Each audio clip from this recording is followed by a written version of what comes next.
Hola, con ustedes Emmanuel Camejo y otra vez Márgenes entre Libros, un especialísimo programa de Márgenes entre Libros, el dilecto, el único, el especial, el singular Jorge Luis Borges.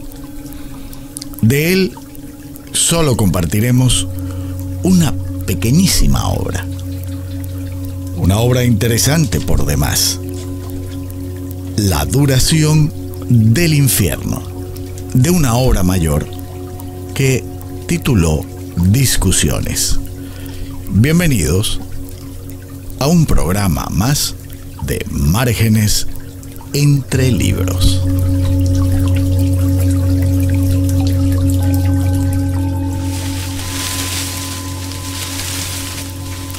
La duración del infierno, por Jorge Luis Borges. Especulación que ha ido fatigándose con los años, la del infierno.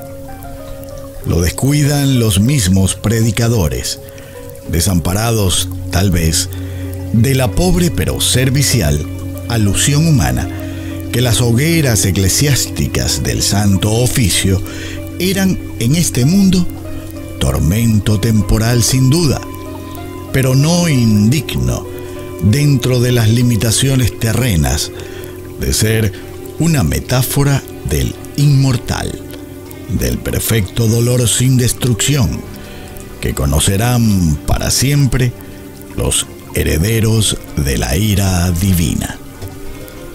Sea o no satisfactoria esta hipótesis, no es discutible una lasitud general en la propaganda de ese establecimiento. Nadie se sobresalte aquí.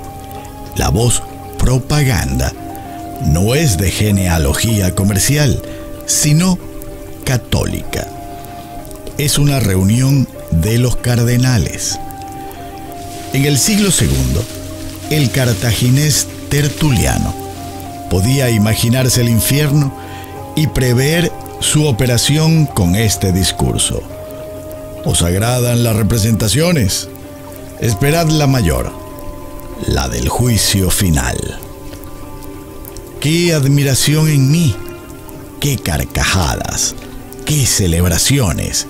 ¡Qué júbilo! Cuando vea tantos reyes soberbios y dioses engañosos doliéndose en la prisión más ínfima de la tiniebla. Tantos magistrados que persiguieron el nombre del Señor, derritiéndose en hogueras más feroces que los que azuzaron jamás contra los cristianos. Tantos graves filósofos ruborizándose en las rojas hogueras con sus auditores ilusos. Tantos aclamados poetas temblando no ante el tribunal de Midas, sino de Cristo. Tantos actores trágicos, más elocuentes ahora en la manifestación de un tormento tan genuino. El mismo Dante, en su gran tarea de prever en modo anecdótico algunas decisiones de la divina justicia relacionadas con el norte de Italia, ignora un entusiasmo igual. Después, los infiernos literarios de Quevedo, mera oportunidad chistosa de anacronismos, y de Torres Villarroel, mera oportunidad de metáforas, solo evidenciarán la creciente usura del dogma. La decadencia del infierno está en ellos casi como en Baudelaire, ya tan incrédulo de los imperecederos tormentos que simula adorarlos. Una etimología significativa deriva el inocuo verbo francés gêner, de la poderosa palabra de la escritura gehenna. Paso entonces a considerar el infierno. El distraído artículo pertinente del Diccionario Enciclopédico Hispanoamericano es de lectura útil, no por sus menesterosas noticias o por su despavorida teología de sacristán, sino por la perplejidad que se le entrevé. Empieza por observar que la noción de infierno no es privativa de la Iglesia Católica, precaución cuyo sentido intrínseco es: no vayan a decir los masones que esas brutalidades las introdujo la Iglesia. Pero se acuerda acto continuo de que el infierno es dogma y añade con algún apuro: gloria inmarcesible es del cristianismo atraer hacia sí cuantas verdades se hallaban esparcidas entre las falsas religiones. Sea el infierno un dato de la religión natural o solamente de la religión revelada, lo cierto es que en ningún otro asunto de la teología es para mí de igual fascinación y poder.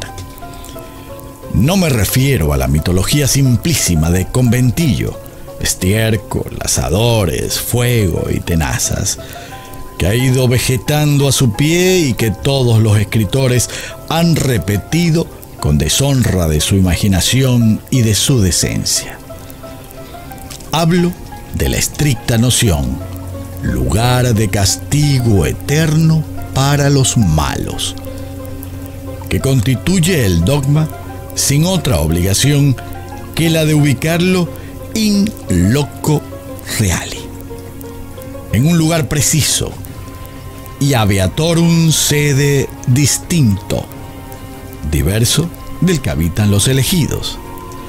Imaginar lo contrario sería siniestro. En el capítulo 50 de su historia, Gibbon quiere restarle maravilla al infierno y escribe que los dos últimos vulgarísimos ingredientes de fuego y de oscuridad bastan para crear una sensación de dolor, que puede ser agravada infinitamente por la idea de una perduración sin fin. Ese reparo descontentadizo prueba tal vez que la preparación de infiernos es fácil, pero no mitiga el espanto admirable de su invención. El atributo de eternidad es el horroroso, el de continuidad, el hecho de que la divina persecución carece de intervalos, de que en el infierno no hay sueño.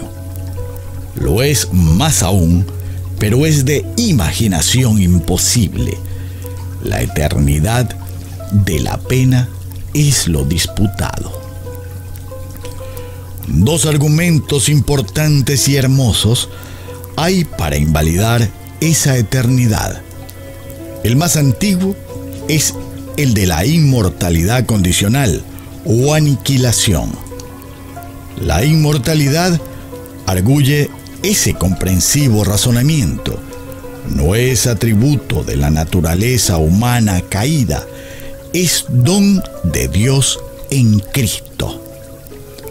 No puede ser movilizada, por consiguiente, contra el mismo individuo a quien se le otorga. No es una maldición, es un don. Quien lo merece, la merece con cielo. Quien se prueba indigno de recibirla, muere para morir. O como escribe Bunyan, muere sin resto. El infierno, según esa piadosa teoría, es el nombre humano blasfematorio del olvido de Dios. Uno de sus propagadores fue Whately, el autor de ese opúsculo de famosa recordación, Dudas históricas sobre Napoleón Bonaparte. Especulación más curiosa es la presentada por el teólogo evangélico Rothe en 1869. Su argumento, ennoblecido también por la secreta misericordia de negar el castigo infinito de los condenados, observa que eternizar el castigo es también eternizar el mal. Dios, afirma, no puede querer esa eternidad para su universo. Insiste en el escándalo de suponer que el hombre pecador y el diablo burlen para siempre las benévolas intenciones de Dios. La teología sabe que la creación del mundo es obra de amor. El término predestinación para ella se refiere a la predestinación a la gloria. La reprobación es meramente el reverso. Es una no elección traducible en pena infernal, pero que no constituye un acto especial de la bondad divina. Aboga, en fin, por una vida decreciente, menguante para los réprobos. Los antevé merodeando por las orillas de la creación, por los huecos del infinito espacio, manteniéndose con sobras de vida.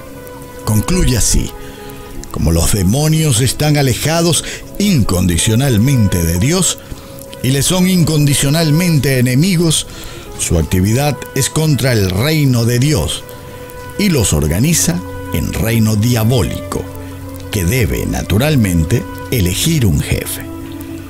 La cabeza de ese gobierno demoníaco, el diablo, debe ser imaginada como cambiante. Los individuos que asumen el trono de ese reino sucumben a la fantasmidad de su ser, pero no se renuevan entre la descendencia diabólica. Arribo a la parte más inverosímil de mi tarea: las razones elaboradas por la humanidad a favor de la eternidad del infierno. La resumiré en orden creciente de significación. La primera es de índole disciplinaria. Postula que la temibilidad del castigo radica precisamente en su eternidad y que ponerla en duda es invalidar la eficacia del dogma y hacerle el juego al diablo.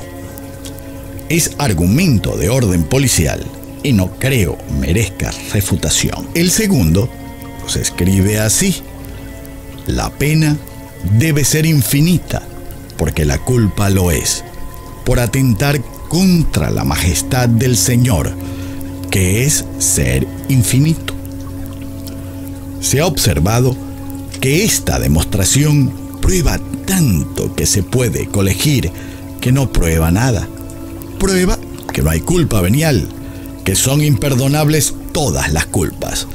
Yo agregaría que es un caso perfecto de frivolidad escolástica y que su engaño es la pluralidad de sentidos en la voz infinito, que aplicada al Señor quiere decir incondicionado, y a pena quiere decir incesante, y a culpa nada que yo sepa entender. Además, arguir que es infinita una falta por ser atentatoria de Dios, que es ser infinito, es como arguir que es santa porque Dios lo es. Es como pensar que las injurias inferidas a un tigre han de ser rayadas. Ahora se levanta sobre mí el tercero de los argumentos, el único. Se escribe así: tal vez hay eternidad de cielo y de infierno porque la dignidad del libre albedrío así lo precisa. O tenemos la facultad de obrar para siempre, o es una delusión este yo. La virtud de ese razonamiento no es lógica, es mucho más, es enteramente dramática. Nos impone un juego terrible, nos concede el atroz derecho de perdernos, de insistir en el mal, de rechazar las operaciones de la gracia, de ser alimento del fuego que no se acaba, de hacer fracasar a Dios en nuestro destino, del cuerpo sin claridad en lo eterno. Tu destino es cosa de veras, nos dice. Condenación eterna y salvación eterna están en tu minuto. Esa responsabilidad es tu honor.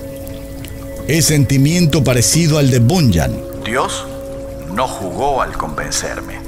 El demonio no jugó al tentarme.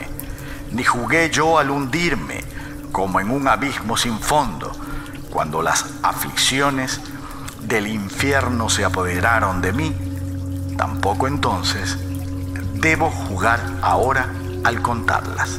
Yo creo que en el impensable destino nuestro, en que rigen infamias como el dolor carnal, toda estrafalaria cosa, es posible hasta la perpetuidad de un infierno, pero que es una irreligiosidad creer en él.